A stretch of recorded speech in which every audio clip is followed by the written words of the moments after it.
very short but brief sort of review of the standard Horizon HX870E model. This is a floating transceiver with GPS. It's got Dsc built into it, which is a really good feature, especially if you're like myself, who go out to sea in a rib or a SIB. Very accurate, GPS is spot on, I can't have anything to complain about. So I thought I'd do a quick test with it, and also show you some bits and bobs about the radio, and basically do a quick unboxing with it. So I'll go through the unboxing in a very quick step. So this is as you receive it in the post. I've already taken the charger out of the box just for speed purposes. So I'll go ahead, we'll undo the box. It does come with a warranty card, which I've already signed up for, so which is quite handy. It comes with some basic setup instructions about the channels that you're allowed to use in your country. I'm UK based, so we have to set the channels to UK, not to exceed the frequency range. Quite a hefty instruction manual, which does cover more or less absolutely everything with the radio. The only thing it doesn't cover in there is about the MSSI number, which I'll quickly run through in just a tick. So it comes with a wall-mounted charger, 2 screws in the back or 2 screws in the floor, and basically you plug a charger into the bottom there, and that will flush mount against anything. Now you can use your 12-volt charger, which if you're on a yacht or a powerboat, you might only have a 12-volt socket. That will charge your radio and also plug in underneath, nice and neat, like so. And you can charge it via that. If not, you've charged it at home, you can have a conventional. This is a British charger.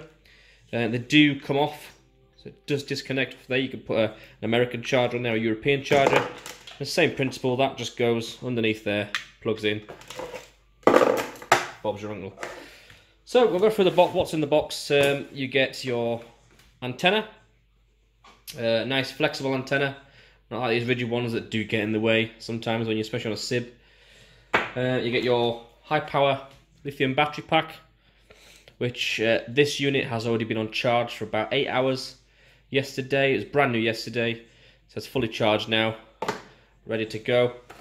You've got your waterproof seal cover, your belt clip, and what I like about this radio is you get an emergency battery pack. So if you didn't want to use the rechargeable lithium, you can put some, I think, AAA batteries in there, each side, and that will power your radio for quite some time as well. It's got a good little feature, especially if you're doing long distance and you need a backup battery. And of course, you get the handset itself. This model is the HX870 E-Class. The reason I went for the older model, brand new, is the fact that this is a Class D, I believe. A Class D, yeah, a Class D Dsc, so you can get the old ships broadcasts. The new ones are Class H. So the 890 version, you cannot do that anymore. That function for Dsc is only for distress purposes only. So there's your radio, nice sturdy built-in bit of kit. It reminds me of a radio I use at work. I work for the emergency services, and it's very much like a Tetra radio. Okay, so see there, you've got your power button, your talk, your squelch, and all the buttons you've got on there. Channel 16 distress, and also this handy little button here, which I do like. It's got a little cover on it, so you can't access press it, but when you peel it back, has your distress button. We'll try and zoom in there. So you've got your distress.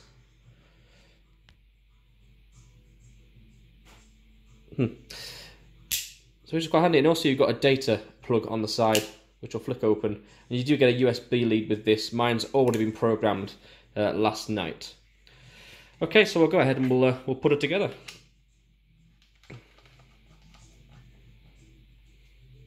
Okay, so the aerial's on fairly hand tight, not overly tight because I don't want to overscrew it. But then we'll go for the battery pack insertion. So there's really only one way you can put this in, and that's basically the pins to the top. And you could try putting it back to front, but it will not fit. So if there's little grooves on the battery there, as you can see. So if I try and put it in that way, or that way, it will not fit. So wheel it into the outside. Slots in, nice and firm. Waterproof cover on the end. Slots, the two little slots at the top, and then you press it to close, and it is quite tight because it's got to be waterproof, and it does lock and seal into place. There we go. And there's a little lock button on the back. Don't forget to lock that. That's very important. Basically, just push that up, and that's now locked, so you cannot accidentally knock the battery out now, which is a really good feature. Belt clip, simple as it says, just goes on, clips on there, and that's very sturdy now. And also I've put the strap on there, not that I'll probably need it, but I'm going to put a little carabiner on there, and that will go into my life jacket to stop it. If I do drop it, I don't lose it, which is very handy. Also in the box you get some magnetic current protectors. Basically, in the event of a surge or a lightning strike, doesn't fry your radio on the charger. So that's that. The radio then goes into the mounting bracket quite firmly. Goes in there, and as I say, that can be mounted on your wall or anywhere in your property or car or boat. So let's go through the features of the radio. Okay, so we'll go ahead and turn it on now. To turn it on, just hold the power button for about 1 second or so, and you'll see there that my MMSI number is already inputted. I put that in last night, and I must stress to you now that once this number has been programmed into your radio, there is no taking it off. It is on there for good, and you can't get it off without sending the radio back into the factory for factory reset, or to your local dealer, where they could probably plug it in and do a reset via their licensed software. Also, if you would like channel 0, if you're Coast Guard, emergency services, you will have to send it away to a local dealer, who will then program it for you, and you'll have to show identification, etc. So this is it. This is the HX870 turned on. There's a lot of different functions. You've got your scan function. I've already set my scan channels up. Sort of scan. I mean, I've got about 35 channels scanning there, which is pretty good, really. We'll stop that. You've also got dual watch feature. So if I want to go to channel 20, I can dual watch 16. And there's also a triple watch feature, which I haven't got turned on because I don't need to watch 3 channels yet. You've also got your GPS in the middle there. At the moment, this GPS is still acquiring position. It probably won't get my position because I'm indoors, although it did yesterday. There we go, it's done it now.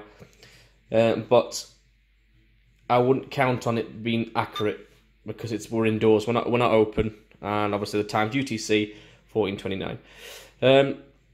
You've got your memory bank there, which you press for memory scan, and that'll just scan the channels that you've put in your memory scan. There's 2 different scans: priority scan and memory scan.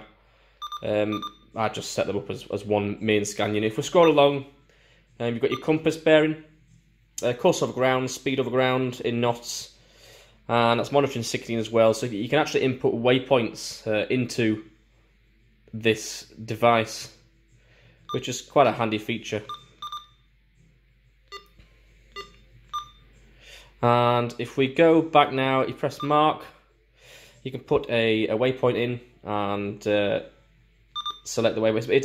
It's a basic feature, you know. It's not designed to be an advanced GPS. It's more, you know, if you were to fall overboard or if you lost where you put your boat, you know, you can then navigate to it by putting your waypoints in, and it will put a route in for you. So it's very basic. It's a bit like a Garmin handheld device. Very basic. You can set your channels to custom channels. So I've programmed port of time VTS, which is my local port.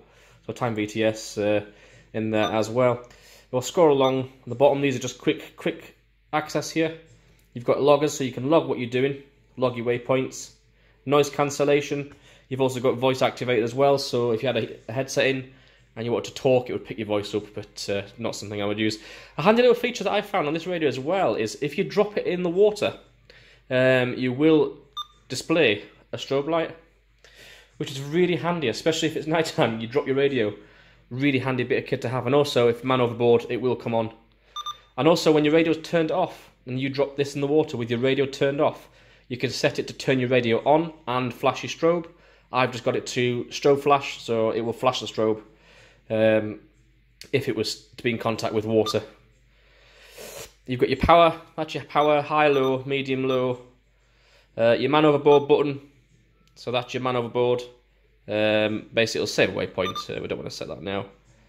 Preset channels. That's all my presets in there, and that's basically it for the outside menu. Your volume up and down. Your squelch. You press once. You press down. Okay, and you've got your push to talk on the side there. Nothing on the top. That's just to connect an antenna auxiliary or a earphone accessory in there. So your data cable and your distress button, which is always lit as well. So let's have a very quick run through of the menu. So you press menu, this is where your DSC stuff is all located in here. So we've got the navigation option, which we've been through already. We've got MMSI, position info. If you press that, it tells me what my MMSI number is for my vessel, my radio, personal radio, and your position exactly to what that is. You can also set that to any position you want to set it as. So if we go up to GPS, compass, GPS status. So we've got status, and it'll tell you how many satellites that you're bringing up here, which is quite a handy little feature as well.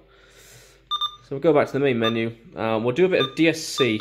So DSC now is more so on ships, realistically, more so on large vessels. It's basically, the way to imagine a DSC, to my knowledge, is basically a pager. So you would page somebody first, see if they're available, or go to a channel and talk to you. That's basically what it is. The Dsc Distress is basically pages the Coast Guard. It pages the Coast Guard your position, and you either talk to them on a channel, or it pages all ships as well to come to your location on the GPS without having to actually make a call completely. So it's quite a handy bit of kit, really. You've got on here, you've got all ships, position request, position report, DSC alert, message, polling, auto polling, DSC log, and test. So what we'll do for the loop of this one, I can perform a DSC test. I've actually got my contacts stored on this this radio. My local Coast Guard is Humber Coast Guard. I've done a Humber Coast Guard DSC checks, worked fine. But for this one, I'll go to Andy. His radio's not on; he's not in signal, so it won't matter. So it's gonna submit a DSC test call to Andy for safety purposes. Do you want to transmit the call? Yes. What that'll do is that'll transmit, and that'll wait for Andy to acknowledge that. So if his radio was here, it would beep really loud. He would press acknowledge, and that will be a test alert. It's just a test page, basically. So if I wanted to send Andy a DSC, for example, if I want to speak to him without having to call him over the radio, I can go into memory, press his name, I can choose a channel. Now I'll go to a pleasure channel, which is 69, which is our marine, basically boat-to-boat channel. Press that, it tells him it's a routine DSC, go to channel 69, do you want to transmit a call? Yes. That will transmit now. He will then acknowledge that back to me. It will say something like accepted, acknowledge, and then my radio will automatically go to channel 69 where I can broadcast my call to Andrew. Good piece of kit. I've got to say, I'm pretty impressed with it, to be honest. The settings wise, there's a lot of menus to go through. However, it is up to you to configure this radio. I've configured it to my personal setup. It's how you want yours is basically what you're going to use it for. For a DSC radio, it's absolutely spot on. It's well made. It feels robust. The power is 6 watts, so it's a massive power output for a handheld radio. Probably one of the most powerful in its class at the minute. Yeah, it's fantastic. Another great feature about this as well. So we'll turn the radio off now. So if you were in an emergency, The last thing you want to do if your boat is sinking is think about turning your radio on. You want to pull the distress, pull the flap back, press it. That'll turn the radio on, and then hold it for 3 seconds, and that will send the Dsc Distress Call out, which is a great piece of kit. You can also set it to send a distress call if you enter the water, and basically you're in the water for about 10 seconds. It will bleep really loud, and you can press any button on here to send the Dsc, and you press the red button to cancel. So it's a good bit of kit overall. I'm very happy with it. It's about £170 I think I paid for this brand new. The new one's about 250, but with this one, it's like I say, it's a class D, so you get more on the Dsc channel. And there we have it. Thank you for watching.